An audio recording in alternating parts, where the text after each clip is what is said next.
Security during the era of COVID-19. My name is Jessica Cole. I'm here with US Digital Response, an organization that pairs experienced pro bono technologists with governments to try and help them achieve crisis response at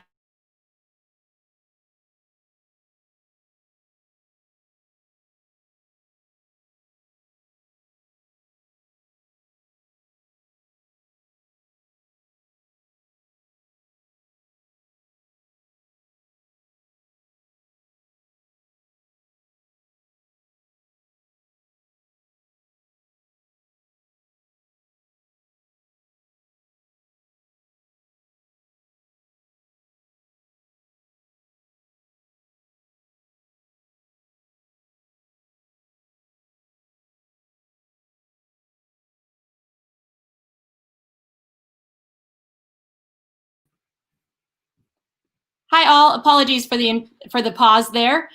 Like many things, COVID-19 impacts connectivity. So we'll start with a round of introductions. Emily, could you start us off with our partners at ELGL? Hey everybody, thank you Jessica. ELGL is really excited to partner with USDR on this and several other initiatives that help our local government members. ELGL is engaging local government leaders. We are a 4,000 plus member association of local government professionals in the US and around the world. We have members in all 50 states and 17 countries at this point in time. And we work to provide benefits to local governments in everything from professional development to networking and connections around the world. And since COVID started, in COVID response. And so we are really excited to be here to co-sponsor this with USDR. My name is Emily Edmonds. I am the National Programs Director at ELGL, which means I manage our professional development cohort programs. I run our diversity dashboard, which is a data collection effort across the country to identify diversity and leadership positions in local governments. And wear a bunch of hats because we're a very small, kind of scrappy nonprofit organization. And so in that role, I work directly with local governments on what they need, including food issues. And I also run a consulting firm where I've done research for about the past 15 years on food access, small and mid-scale supply chains, agricultural economic development, and issues that since COVID have been significantly exacerbated. So I'm really excited to be here. Thank you, Jessica, for the opportunity. Welcome. Thrilled to have you. Caitlin, would you mind introducing yourself? Hello, everyone. Thanks for having me. My name is Caitlin Docker. I am an Associate Program Director at Code for America, where we believe it's possible to serve all safety net clients with empathy and dignity. We know that the majority of residents across the country have turned to at least one public benefit program at some point in their life for either healthcare, food assistance, or economic support in times of need in response to this pandemic. We believe that the social safety net is a network of largely disconnected supports that aim to promote the health and well-being and help folks live with agency and dignity. But for far too many, the process of applying for and maintaining those safety net benefits requires navigating a system with numerous barriers that actually push folks further away from basic needs like food and healthcare. So at Code for America, we're working on tools like getcalfresh.org or Pandemic Ebt, where we're really working to achieve our overall mission of a human-centered safety net, where programs are simple, accessible, and easy to use, where that safety net really provides clarity when there's confusion. And most of all, it really guarantees that the needs of clients, that everyday people, are put first. And when delivered effectively, a human-centered safety net has that potential to make transformative impact on people's lives. And we're happy to be here today to talk about our experience helping folks access SNAP in California, and also our work to support state governments as they've been launching brand new programs like Pandemic Ebt to get cash to school-age kids. Well, from one coast to the other, so we have California that we just talked about. Caroline, could you tell us what's happening in DC? Yes, hi everyone. I'm Caroline Howe. I am working with the Department of Energy and Environment on our Sustainable DC program, which is the program to make the District of Columbia the healthiest, most sustainable, and most livable city, as well as the 51st state. So I also, during COVID, was on detail to the Food Policy Council and the Emergency Food Response. And between Sustainable DC, there's a huge amount of overlap, obviously, with our Food Policy Council and our goals to be able to make sure that everyone in the district has access to healthy, fresh, and affordable food. And so during COVID, so many pieces changed, and we were really lucky to be able to work with US Digital Response to both change ongoing programs which connect food insecure families to fresh produce from local farms, as well as roll out new programs and be able to have those programs effectively and efficiently enroll people through online platforms. Wonderful. Welcome. We're so thrilled to have you. And Ryan, I know that food security is not necessarily something that you were thinking about, let's say, on January 1st of 2020. Could you tell us a little bit about your background and how you came to be engaged in the space? Yeah, definitely. Hi, everyone. I'm Ryan Rowe. I'm a USDR volunteer and project lead that's had the pleasure of working with Caroline and others on the food security problem ever since I joined. So my background is in design and engineering and generally just building things with software.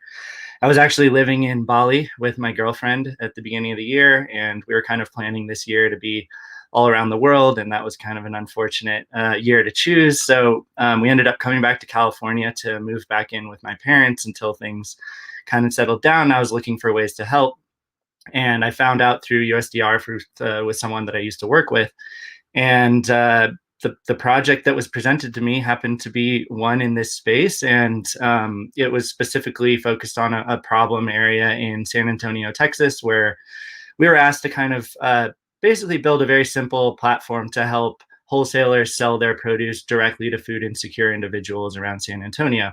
And I kind of looked at this opportunity as something, if we're going to get a bunch of, well, not a bunch, a small group of talented engineers together to build something, we probably should think a little bigger than this individual problem. So we ended up kind of aiming for kind of more of a platform that we call Storefront, that you'll hear a lot more about throughout the panel.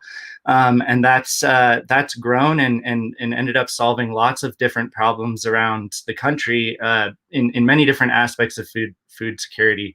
And it's been interesting for me, a learning experience, because as Jessica alluded to, I kind of came into this thing knowing nothing about the space and not having a background in it. And I'm sort of thrust into this world. And it's really amazing how with a little bit of technology and creativity on the side of our government partners that we've been able to make such a big difference in all of these different places.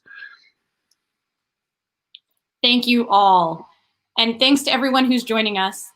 Everything that's happening today is being broadcast live. And so if you have any questions, please feel free to type them into the chat of whatever service you're using to watch it. We'll make sure that we follow up with you and answer those towards the end of our session. That said, a lot of different people have different ideas about what food security looks like. So Emily, could we start with just a broad overview from your perspective of what does the food security world look like from your perch? And then I'd love to hear from some others about where you sit. Yeah, absolutely. So for me, I am from the mountains of Appalachia in Western North Carolina. That's currently where I am for the duration of COVID. I was born in a place that didn't have any stoplights. And I also this is how I got into that work. I was a single mom on food stamps at the age of 19. So trying to navigate your way out of that particular set of circumstances is very familiar to me. It took me 15 years to finish a bachelor's and a master's degree because I was always working extra and outside. And one of those first jobs that I actually got was signing people up on Ebt while they stood in line at food banks in Appalachia, which, is not a place you can use technology to make your life easier because there's no cell phone service in most of the places that we live. So for, I think, me personally, and for a lot of the people that we are going to be talking about in the session today, food security is a very real issue, particularly for kids and also particularly for families who are new to this in COVID, who maybe have not had to deal with this situation before because we have so many huge job losses, economic impacts, things like that. Food security in a general sense at the national level is generally spoken of and fundraised for and talked about as sort of a national systemic problem that we always have, right? You see billboards on the highways that say 1 in 5 kids faces hunger in America. Please donate to this organization. We will do our best to fix this problem. Or you see people who go and sign up for, particular state programs that aim to sort of fix this. But what I think nationally we're seeing now is kind of an evolution of why is this still an issue? Why is it that people can't get the food that they need? And how do we help them actually fix that at a systemic level? So when we're talking about food insecurity, the best numbers that we have right now, which probably are on the low side, is that 37 million more Americans than this time last year are experiencing food insecurity, having trouble getting into places. You've seen the photos on the news, right, of people standing in really long lines for food banks, having trouble getting into places because of COVID and social distancing restrictions. What we are going to start seeing in the future, that we've already started seeing to some extent, is that even for people who have money to spend in the grocery store, food is going to get harder and harder to find because the supply chain and processing backups are starting to impact the larger market. And so I think this is something that, in the greatest, easiest, most definable sense is people cannot get access to the food that they need, whether that is a problem of transportation or a problem of money to purchase food or a problem of not even being able to get into the food bank that would give them the supplies they need in the first place. And so I think what we're all talking about today is ways to get at those big systemic issues that will help get food to people who need it all the time.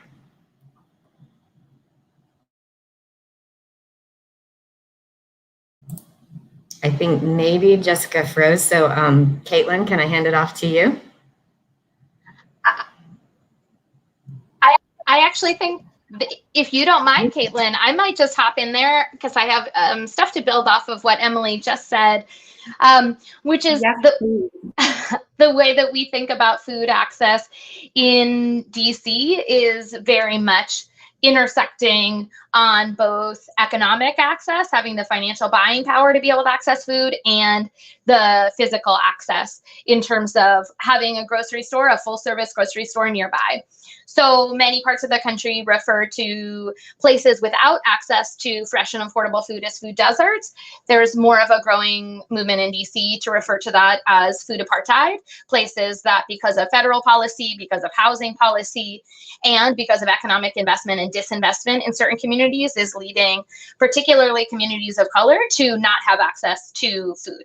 So we think about that very much, and that's something that the district is working very hard on addressing in terms of increasing the number of full-service grocery stores east of the river in our area. And I think that prior to, while that was certainly a focus of the district prior to COVID, I think that many of the ways that people accessed food prior to COVID were, just as Emily was saying, no longer available. So we've focused a huge amount on being able to get kids food at schools. And through that, many of our students are on free breakfast, free lunch. Many schools send students home with food, and we've been increasing that. Many of our programs like Joyful Markets brings fresh produce, free produce for students to take home and their parents. And so as schools closed, that was a real concern for us.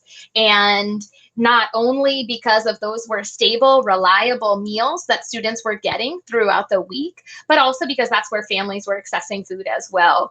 I think we're also really focused and committed to looking at land justice and food justice in the district in terms of who has access to the not only buying power for food, but also for selling food and distributing food, as well as growing food. So I think all of those are ways that we think about food access. And certainly, just as Emily was saying, we know that the numbers of people who are food insecure have increased. While those numbers were 11% before COVID, the numbers, we're still working on how to really be measuring that now. And And I want to also call out the other institutions that have been and were before COVID and still figuring out what that looks like in the midst of this, whether that's universities, which are also, we have a very high percentage of students. I'm thinking about how universities were a key part of making sure that students had food and the programs, as well as the food pantries on campus, and the many other institutions, whether that's food banks, food pantries, church food programs. And so that landscape is something that we really try to look at in all of those ways. Caitlin, over to you. Yeah, and I think I'm back on, so Great. I will swing it over. Caitlin, is there anything else that you wanted to add? I know that Code for America has a unique vantage point on this because you work with cities, counties, states, all the way across the board. Yeah, so my work primarily focuses on getcalfresh.org, where we are a digital application assister tool for CalFresh or SNAP everywhere else in the country.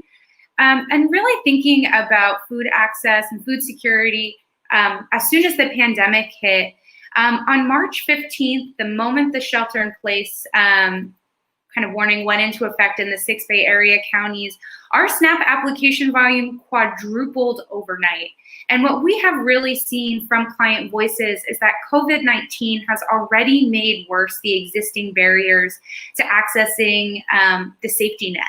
I think our team logged into our intercom tool, which is our live chat feature, and was met with literally thousands of questions from people who were suddenly eligible for CalFresh or SNAP benefits. That morning, half of our team began responding in real time to that unprecedented volume of client questions. And at the same time, our qualitative research team was working to understand the rapidly changing needs of clients applying and the barriers that they were facing. The vast majority of folks were already sharing how COVID was impacting their lives and were proposing questions about the application process. Those questions were really our first indication that shelter in place was going to impact everyone and that our social safety net was not equipped to help every single person get through the door quickly and effectively. I think it was fairly inspiring to see the way that USDA, FNS granted new administrative flexibilities to really meet that increased need and to get clients benefits as quickly as possible.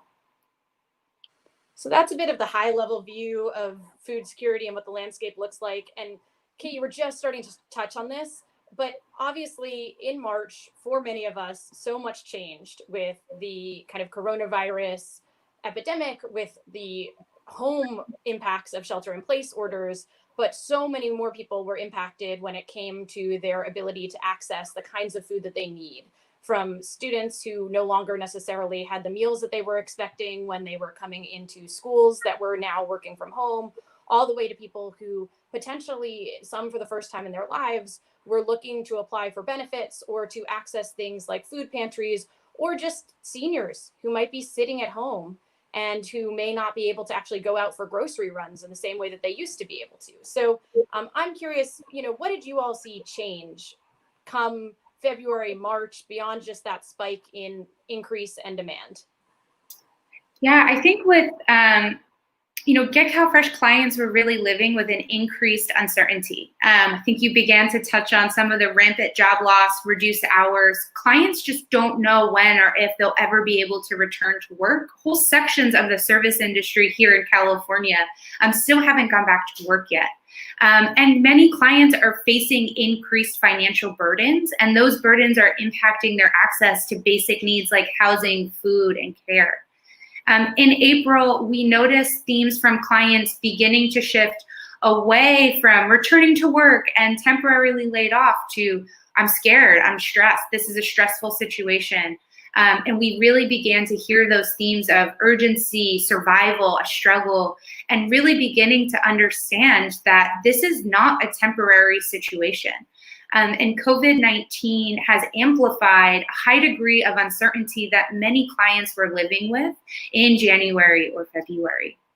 The last thing that I'll add before turning it back over to the group is that the pandemic is also disproportionately impacting communities who have been made vulnerable, such as those with disabilities, single parents, and those impacted by the criminal justice system. And so kind of as a result of major structural inefficiencies across the entire safety net, people who are now applying for SNAP were never really created with the or were never really provided with the means to create a safety net for themselves. What else were you all seeing? Any other major changes that were coming about uniquely as a result of COVID-19 if we really rewind back to the kind of March, April, May timeframe? Yeah, I think that one of the other big changes that we were seeing was just the shift from the food supply chain of farmers and our other food growers that were used to depending on restaurants. And so I think that we saw a huge number of restaurants and food institutions, massive, again, universities, major hospitals, and other businesses that were closing their cafeterias, either throwing away huge volumes of food or this massive redirection of our food rescue into salvaging from those institutions. And so I think that was one huge shift. And one of the ways that Storefront first emerged was trying to redirect what farmers were producing and getting to restaurants, instead going from farmers directly to consumers. So that was a huge shift in the supply chain. But we also saw this real growth very quickly of the rise of mutual aid in DC. And that was neighbors really purchasing for neighbors and redirecting food to those who couldn't leave home, who were the most vulnerable, and really building up very quickly those neighborhood resources.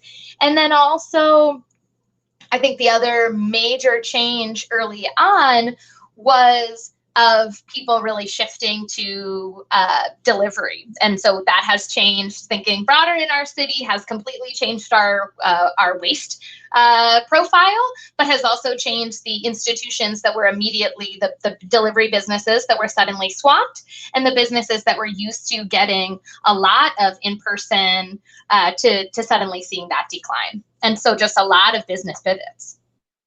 What I love about that is it kind of speaks to more people entering the landscape. So you have a lot of people, and I think we're all here on the shoulders of organizations and individuals and programs who have been at work on this problem for years and years and years. And then you have this kind of initial event that is changing who is thinking about this or reorienting where they're sitting in the landscape. And I'd love, Ryan, I'd love for you to share a little bit about the story that brought you into this landscape in particular. I know you alluded to it earlier, but if you could tell us about what this made possible for you as a volunteer to contribute during this time. Yeah, it's really interesting hearing all these, how the world of food security changed through COVID, because that's kind of the version of the world that I've seen and not before that. And what I was kind of surprised by more than anything else was just the diversity of ways that we could help with the same kind of fundamental piece of software. And we could, kind of touch each of these different aspects of the supply chain or the ecosystem or angles of the problem. So going back to something that Caroline just alluded to about how restaurants were shutting down or closed for temporary periods, or in some cases permanently, was causing a huge surplus of food that was usually basically going straight to restaurants. So we had kind of wholesalers who didn't know what to do with this food. They were throwing it out, whatever. And this partner of ours in San Antonio kind of identified this, I have two problems. I have food banks with lines out the door. I have people who are afraid to go to food banks because they're, at-risk individuals in terms of their health and their immunity. But I also have all this food and I also have wholesaler businesses in my city that are suffering and maybe going to go out of business as a result of not being able to sell anymore. I remember the partner that we spoke to, actually, he said he couldn't go to the grocery store and buy a dozen eggs for the past several weeks, but he could go buy a flat of like 196 eggs. Like it was like things were so flipped. It wasn't so much about the lack of eggs, but it was just the entire supply chain and ecosystem around how these things get to consumers, like, got turned on its head. And the other thing that I found really interesting is that, like I said, we started this entire project solving this very specific problem. And I think my original kind of idea behind making a platform was to actually, more than anything else, help small businesses with this transition to delivery and curbside pickup from traditional in-store shopping experiences. And I kind of saw this as a sort of on one hand, like an opportunity to kind of solve this problem at scale, because there must be hundreds or thousands of businesses around the country that all of a sudden the only places people are shopping are, Target and Walmart and Whole Foods, and if they can't afford those or they don't have access to those, then what are they going to do? The local grocery store just doesn't know how. There's no protocol for operating in this environment, and so the goal was to kind of give these tools to those types of businesses to kind of equip them with the stuff that these bigger brands had.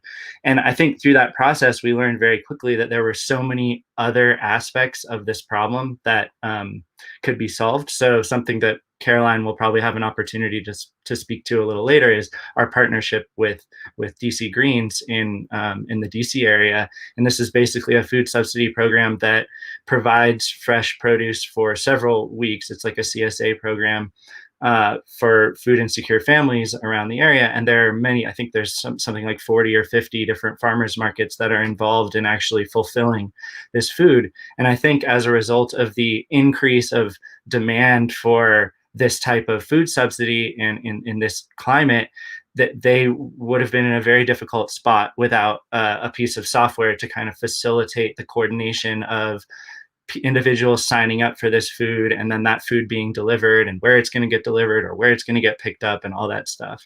And I think that was a very successful program, and it also taught us a lot about how everything that we kind of assumed and thought that we were building, we could kind of throw out and adapt and get creative, because Caroline had this like aha moment where she really kind of saw this thing that we had built for grocery stores and applied it to this totally different thing. And I think another example that's really interesting along these lines that I wouldn't have necessarily thought of is we're working with a local government organization in Dallas, and their particular problem that they're trying to solve is around individuals who have tested positive for COVID. And if you think about one of these individuals, they're being asked by the city to stay home, obviously, because you can't have an infected person going shopping. And so the program was set up specifically to deliver fresh food to these people. And so there are a lot of interesting things to solve around how do you keep these people's identity, safe and private, and how do we do this in a way that makes them feel taken care of so that they're not inclined to go out during the period that they're maybe infectious. So our ability to sort of adapt this software platform that we built first for grocery stores, then for farmers markets, and this thing now to this COVID positive patient has really opened our eyes about there's probably no limit to, like, if you have a problem around food and you need to connect a seller to a buyer and coordinate deliveries, then you can probably adapt this to that solution. And this is a really interesting example, because basically what the backstory was, as I understand it, for this project was basically U.S. Digital Response operates on a demand-driven cycle where governments and government partners come to us and they say, we need to solve this problem. We think there's probably a piece of technology that could help us bridge that gap. Could you give us a kind of pro bono surge team of experienced technologists who follow a certain oath and code of conduct to make sure that they are, again, respectful and thoughtful and work in the open and do these other things, and then build that technology collaboratively with the government partner to get them over that hump so that these new programs can get up and running quickly. And simultaneously, as you start doing that, when you work in the open, you start to realize these problems are never just in one place. These problems often exist in other forms in many other places. They may just need tweaking, but you can repurpose it. And that's what you saw happening with Storefront. And Ryan, if anyone wants to go check out, if there's other governments or others who might be interested in looking for Storefront, is there a place that they could go find that on the web? Yeah, we have a demo available at the usdigitalresponse.org. It's just storefront.usdigitalresponse.org, which is the full kind of storefront experience. You can look at the inventory, you can choose an item, you can check out and pay and place your order. There's also the DC Greens site, which is an example of it in the wild, and you can see how we've sort of made it very customizable so that you can, kind of skin it and theme it and add your own content. We even have the ability to translate the content to other languages. So yeah, if anyone's interested, that's where to find it. And just so all of you know, if you're at home and you're watching this and you're about to jump out of your chair with a question, please go ahead and comment. We will be paying attention to any feedback or questions that are asked and weaving those in, especially over the last half of this chat. So that said, I'd love for Caroline to give your perspective on similarly kind of this different way of approaching things that maybe led to more collaboration, pulled in a couple other players for Storefront and maybe some other things in DC. And then Caitlin and Emily, I'd love to turn to you afterwards to just think about what are the ways in which we were able to try new things as a result of being in this spot that we're in currently. Yeah, thank you. Well, Ryan covered the arc of what we ended up developing, but how we got there was that I had initially reached out to USDR with regards to being able to accept EBT cards online. And so as some folks mentioned, and as I referenced, that when USDA did make a few exceptions, and so we were able to, DC was able to, first of all, roll out a pandemic EBT program where we were able to transfer the funds that would have been spent for school meals to families who had school-aged children. So families suddenly had a higher volume of SNAP in their accounts, and at the same time, the district was able to get the permission from the USDA to roll out SNAP online. Unfortunately, only Amazon and Walmart were the two national players that USDA had approved, and only Amazon chose to operate in the district. So suddenly we had these local businesses that were struggling, but our SNAP customers were only able to be purchasing online from Amazon. So we were scrambling to try to figure out how we could get more EBT processed online for our small businesses and for our farmers, where lots of EBT typically every year goes through our farmers markets. And again, we have robust programs that have existed in the past that match all SNAP dollars spent at farmers markets, that for WIC customers or seniors provide additional funding to be used at farmers markets, because it's a real value for us to be directing economic value dollars to our local farmers, while also getting fresh produce to young mothers, to our seniors, and to anyone who's on SNAP. So that's the landscape that we were operating in, trying to get more of this SNAP money to this online purchasing, and realizing how many of our small grocers had no online platforms to begin with.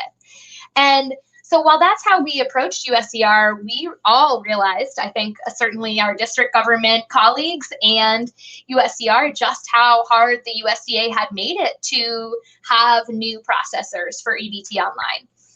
So we started working with smaller stores that were interested in being able to offer, just as Ryan had developed for the locations in Texas, a bundle of goods that people could order online for pickup or delivery. And so while we were working on that with some of our small businesses, which I had been convening to talk about the issues that small grocers were facing. So I want to flag, first of all, at this point in the story, the value of just bringing those small businesses to talk. So while the district was rolling out new legislation, one way through aisles, that a limit for customers that could go into grocery stores, we were bringing all of our food retailers together for these virtual conversations, and also talking about the technological opportunities that we had for them. So that's definitely a big one, just bringing those voices together. And then again, ongoing relationships between agencies. In part, I'll attribute this to the fact that Sustainable DC, we work with 23 district agencies regularly. So my relationships through the city from my regular job are really rich. And the Food Policy Council operates across agencies as well. So we were already having weekly calls with DC Health, as well as separately DC Greens. So DC Health, our health organization, our Department of Health in the district. DC Greens is one of the large environmental food nonprofits in the district, and DC Greens for years has been the grantee that has received DC Health's funding to roll out the Produce Plus program. Again, as mentioned, getting typically Produce Plus gives people checks to use at the farmers market. And for years, Produce Plus had been thinking about how else this could look. And COVID was really the accelerating push to really change that. And again, because of these ongoing long-term relationships with DC Health and DC Greens, we were able to put the pieces together to have that aha moment, which genuinely was after weeks of saying, hey, I think this website might work. Have you thought about this? I know you're working on a call center.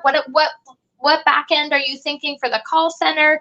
It really was in a point of desperation, realizing like this website is the solution. And so I think for any of you watching or listening, thinking about how you make those connections, that it is ongoing exposure, reiterating possibilities, and then showing a tangible demo. And so I think the fact that we had been able to get as far as we did with some of these retailers allowed DC Greens to really see what was possible. I also think that for a lot of our government partners, it's really challenging to imagine, as Ryan said, just how customizable this platform is and was. And so I think one of my other key takeaways for that I really admire USDR for and Ryan's team was just asking questions. What do you really need this to do? Because we'll figure out how to make it do that. Just tell us what you need it to do. Because I think it's easy to look at a website and say, okay, this is what it does. How do I make my program fit into that? Instead of saying, this is what I want my program to do. I think that ties back to our questions of equity, that there are no neutral choices when you're designing a technology platform. You're choosing what happens to people on the wait list. You're choosing how rapidly, how many people can access the site at a time. And really being intentional about those choices early on, I think is super important. And it forced us to have some conversations that I think the historic legacy of how the program had been operating had not brought to the forefront. And so in having some of those questions, I think the program is not only was it possible to roll out during COVID, which it would have not been possible. I think everyone who worked on the team, DC Greens, DC Health, recognizes this would not have been possible without Ryan's team to be able to get thousands of people boxes of produce and hundreds of thousands of dollars into the pockets of local farmers and local growers. So it would not have been possible, but it also wouldn't have been as strong a program. So I think that for any of you thinking about what this could look like for you, really thinking about what the priorities are and what this could do that you've been waiting for it to do for years that you just haven't been able to make the leap to.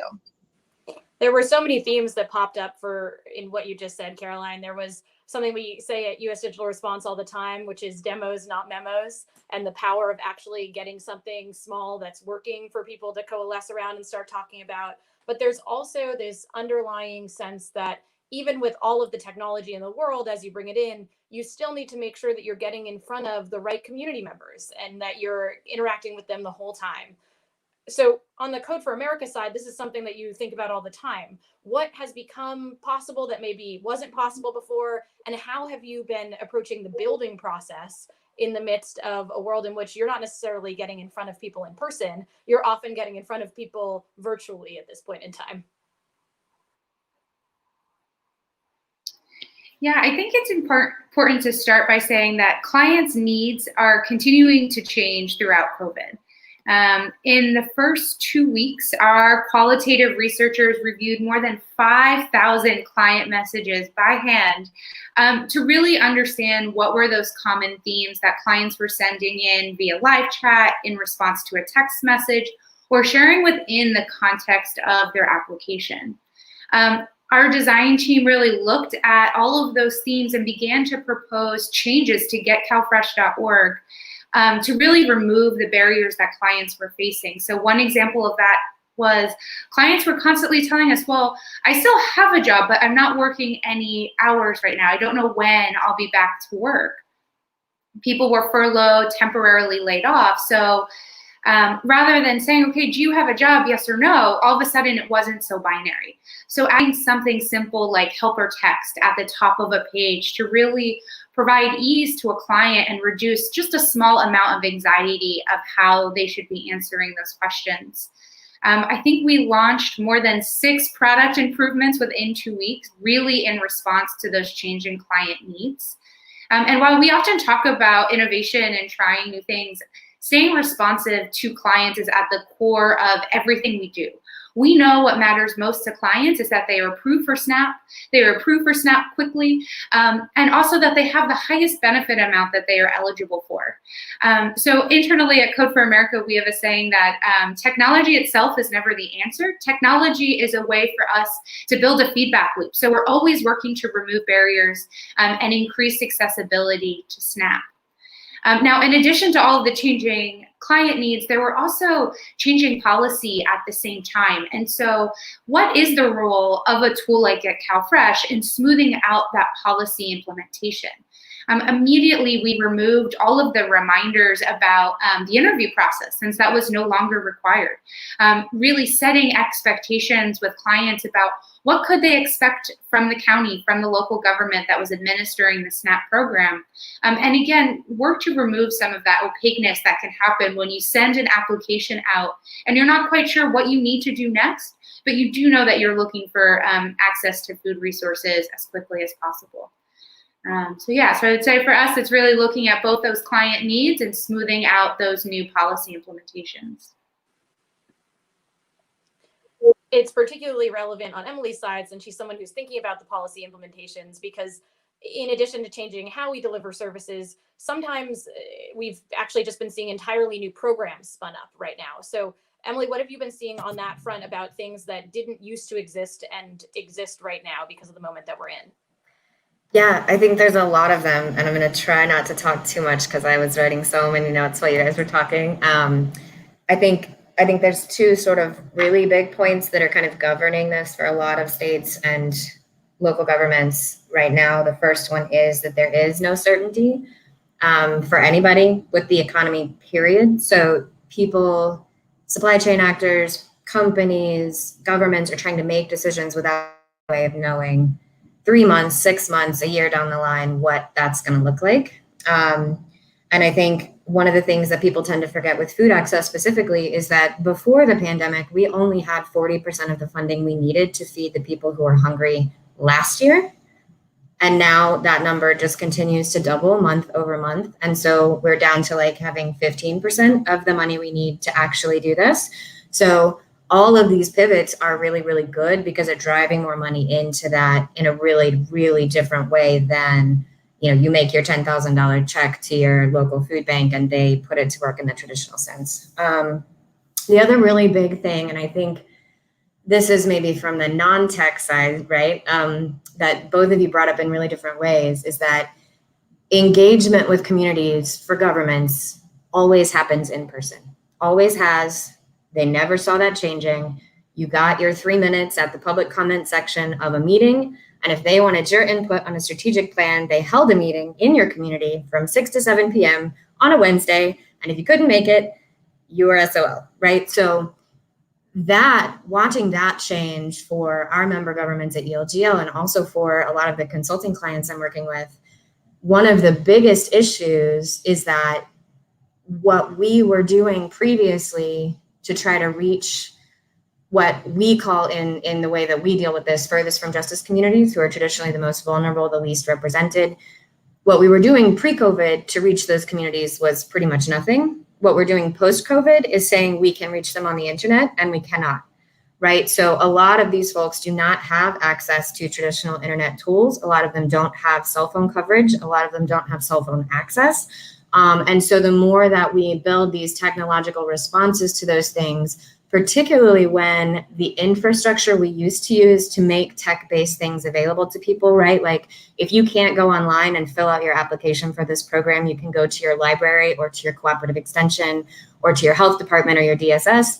Those places are closed and not open to the public right now. So how do we navigate that really significant disconnect, right, between what we used to do and what we think we should do now, and the communities we're still missing the most, right? So we've seen a lot of really cool ways to do that and abilities to pivot. I think people are thinking about food in a much more, that food access is an economic issue, particularly when you start to see, like Caroline did, all these farmers with food that's going to waste, restaurants. In our state in North Carolina, it was actually supply chain agents. So wholesalers were like, I got 17 tractor trailers full of produce and nowhere to put it. So could you just email chain this to everybody you know so we can feed people, right? Like all of these are kind of causing us to do that. So one of the things that was really cool was to see a lot of local governments and state governments take their CARES funding and apply it to this problem. So There are a couple of local governments who took their CARES Act funding, used it to buy product from restaurants to keep them afloat during lockdowns, and then turned around and distributed that through food banks. In North Carolina, DHHS, actually the State Health and Human Services Department, diverted some of their CARES Act funding into a study of the food supply chain so they could start examining that from a public health perspective, right? Where are those gaps? Where are people not getting access to these fresh fruits and vegetables that are going to be so critical as we go into this time of trying to keep people out of hospitals? We've also seen regional governments do some cool things with CARES Act funding. So as an example, Piedmont Triad, which is a group that I work with on a research project, they actually took their CARES Act funding that was intended for small business loans, and they said, we're going to target specifically food equity, and we're going to make these really, really nice, affordable, easy to get loans, particularly for farmers of color, for people who are employing farm workers who can't access other sources of assistance.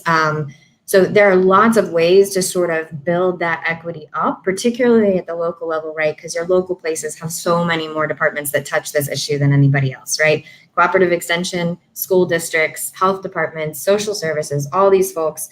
But I think it's going to remain to be seen if we can continue to bring these kinds of partnerships like USDR kind of working in this space to help governments kind of tackle these really systemic issues that were all pre-COVID and not related to food, about how we reach people equitably, how we do that in a way that doesn't exacerbate or make worse existing, particularly racial inequities. I think we're going to need all the partners we can get on board to do that successfully from here forward. And Emily, that could not have been a better moment to basically call out the fact that we have 5 of us in the room here today, the virtual room. We have many more of you sitting and collaborating with us from home. And we each also are here representing a much broader coalition or team or collaboration of people and organizations who have come together to make this work possible. So we're going to spend the last kind of 15 minutes that we have with you really getting tactical and talking about constraints and tips that we have and systemic questions. But before we do that, I want to do a just lightning round of giving people the opportunity to call out some of the partners in their community that they've been doing this work with. And Caroline, I'd love to start with you, and we may sprinkle some visuals in as she's talking. So just get prepared. Great. Yeah, well, I definitely, for the other DC agencies that were involved, we had incredible collaborators from DC Health, and so many different parts of DC Health, even just thinking about our colleagues who specifically focus on SNAP and then who specifically focus on the more what we consider free, the produce, just directly giving people produce programs. Obviously, the Food Policy Council, which was an incredible team that really galvanized during the to be providing emergency food access, in addition to their ongoing policy work. So many nonprofits in terms of DC Greens and Dreaming Out Loud, which is one of the first farms that really took the leap to work in this platform with us. And I know I've said it again, but honestly, all of us who have worked on this could not thank Ryan enough for how much. I know he's one of the people that you can see right now, but the rest of his team was also incredible. We are a coast apart, and that meant some frantic calls at 6 or 7 a.m.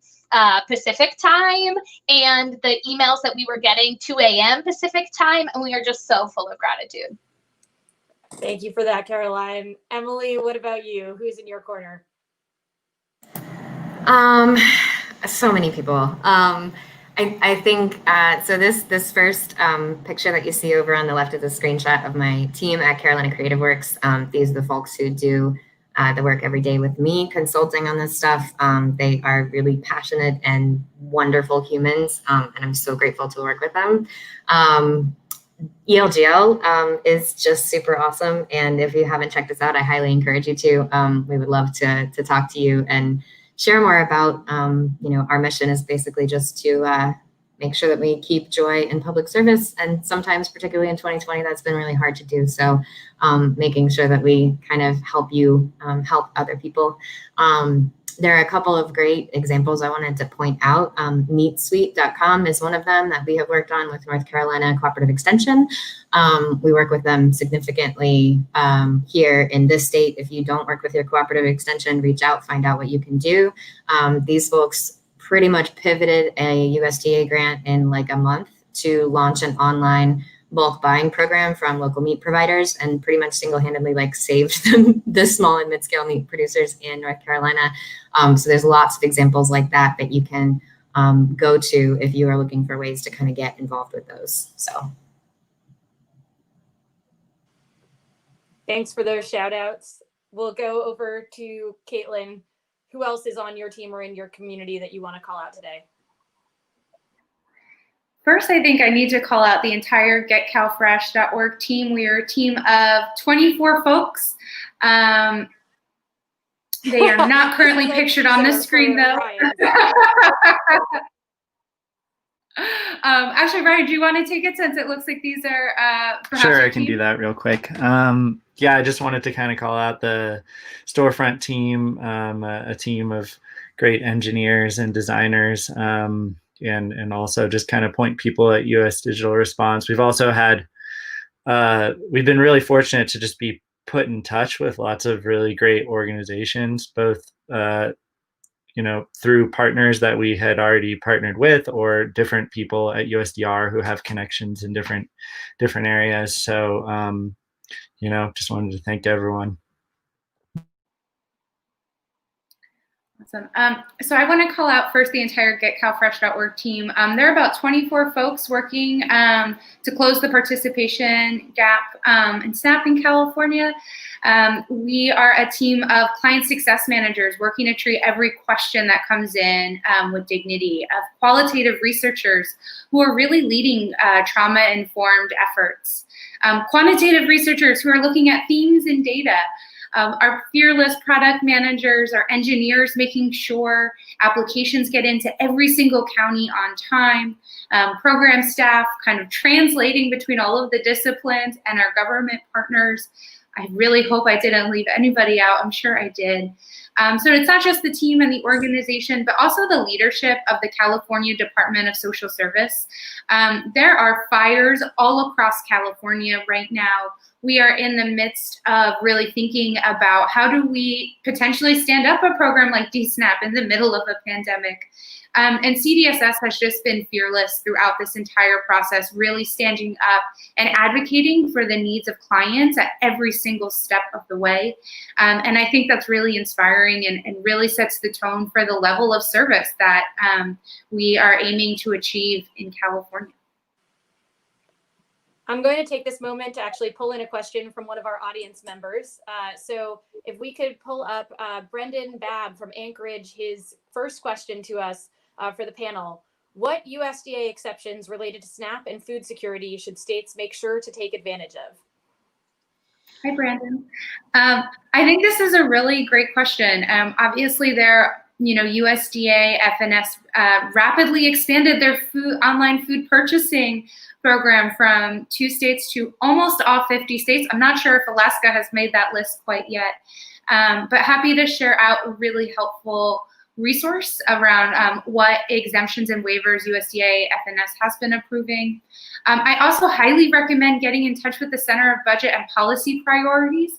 They have state chapters all over the country, and they are really a partner that Code for America leans on quite strongly. They have excellent advocacy experience at the state and federal level, and they're just awesome folks to work with.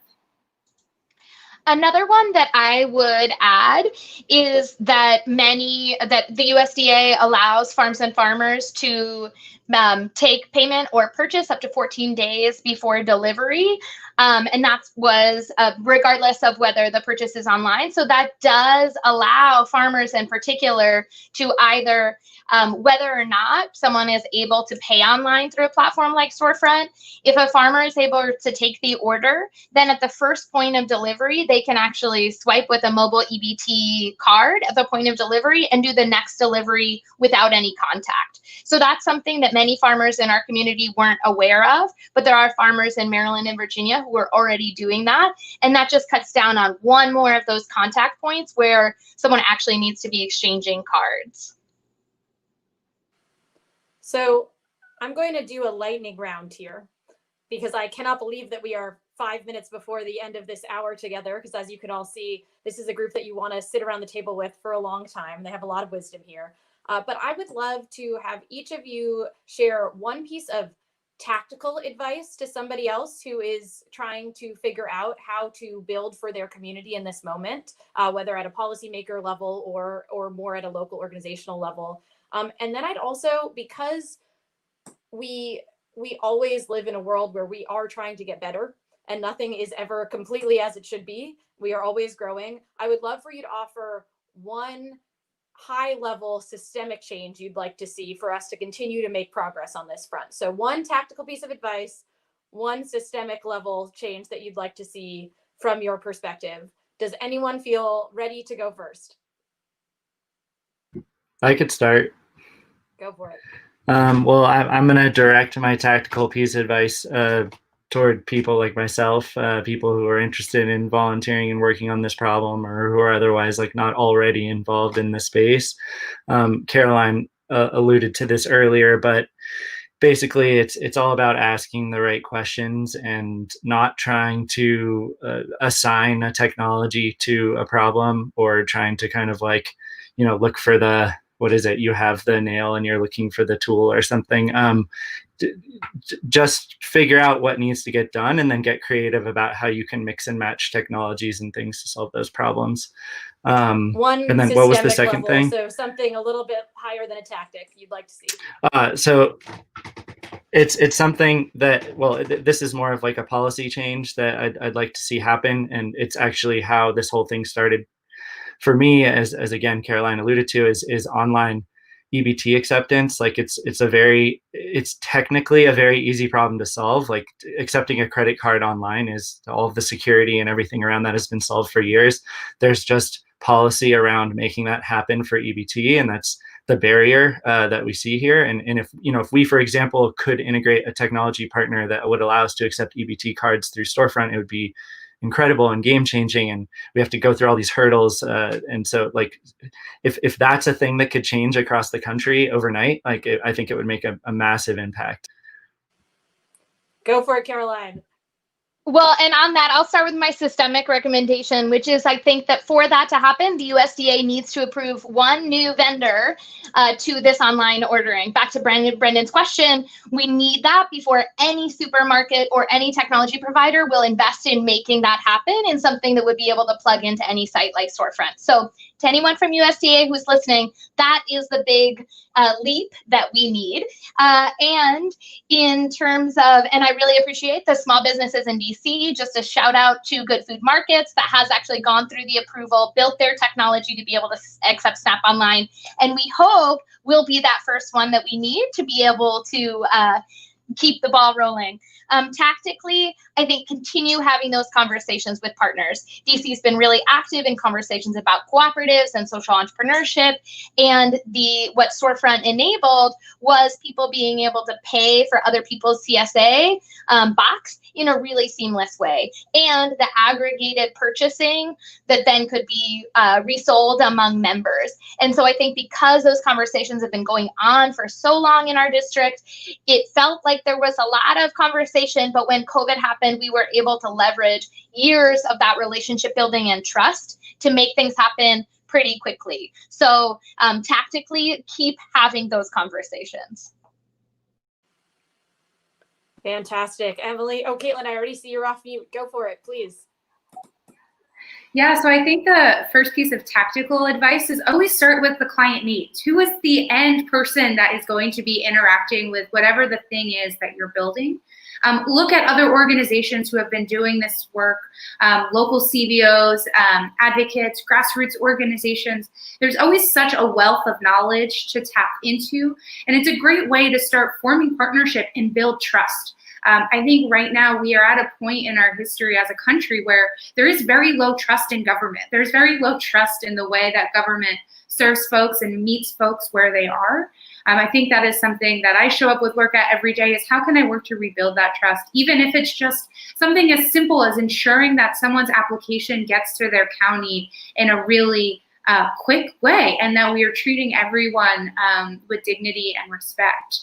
And then I'll end by saying there is so much work to be done to make the safety net more human-centered, and would love for all of you who are listening to join us. Code for America is hosting our National Day of Civic Hacking on September 12th, where we're going to be really focused on forming a collective day of action to help those most in need. There are civic leaders, public servants, designers, coders, engaged residents. If you're interested, that is a great place to learn more and just to get started. You can go to Code for America's website too to learn more. Thank you so much, Caitlin.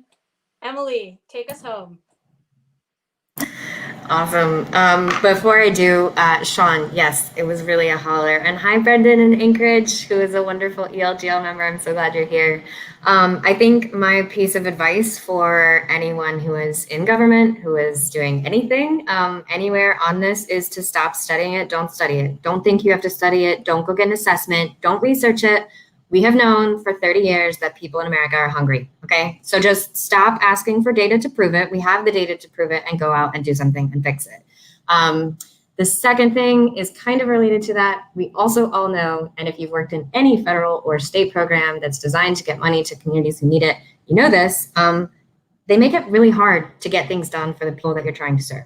And so I think nationally, one big thing that I think we could do so much better, we have the tech, obviously look at these people on this panel, we have the talent, we have the education, we have the knowledge, we have the passion.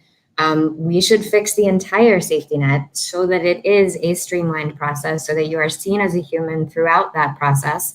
And so that when something like this strikes the country as a whole, we can all come together from all these different organizations, DSSs and school services and health departments and cooperative extension and everybody else, and just meet the need where it is, instead of getting caught up in 45 years worth of regulations that have not caught up with the times. So that would be my wish for the future. So, well, there could not be a better call to action for any of you who are willing to and ready to roll up your sleeves and help.